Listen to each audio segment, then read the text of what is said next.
Souvent, nous laissons habiller de lassitude par la routine de notre quotidien, dans une atmosphère maussade. Nous nous laissons craindre la déception des efforts infructueux, la nécessité de remettre une fois encore le travail de la conversion sur le métier de nos vies. Le prophète Joël vient secouer nos torpeurs pour nous précipiter dans la surprenante nouveauté de Dieu.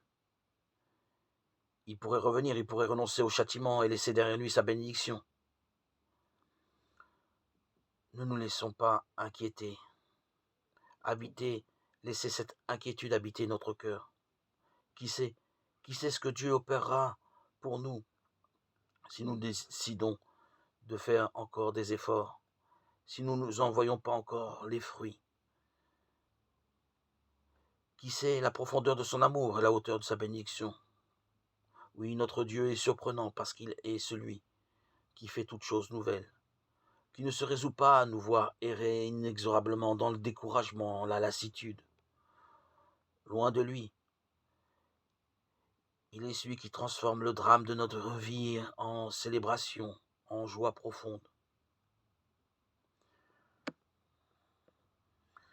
Ne nous laissons pas endormir et faisons une authentique introspection. Ne laissons pas la léthargie, la paresse prendre nos vies, être saisis par le diable. Ne croyons pas que nos petits efforts sont superficiels, qu'ils sont là que pour satisfaire nos égos. Chaque effort, même s'il n'est pas d'une sincérité absolue, d'une force et d'une volonté aboutie, même si nos efforts sont vacillants,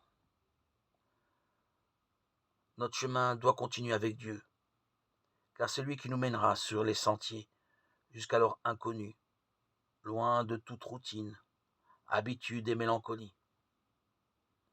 Pour peu que nous le laissions nous conduire et nous surprendre. Voilà le principal effort.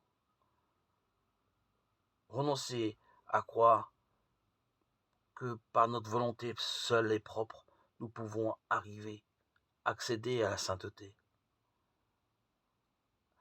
Nous abandonner à Dieu est une des méthodes les plus efficaces. Renoncer à nous-mêmes, à notre amour-propre.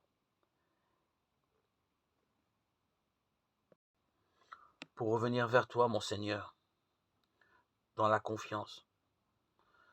Tu ouvres nos cœurs à toutes les souffrances et aux besoins les plus diverses. Toi seul nous conduis au véritable bonheur, un bonheur qui n'est pas terrestre, mais spirituel, et nous fait dépasser les difficultés, les soucis qui nous paraissaient insurmontables. En toi, Seigneur, nous remettons notre vie, tu allèges tous les poids et les lourdeurs, les afflictions qui veulent nous submerger, nous noyer.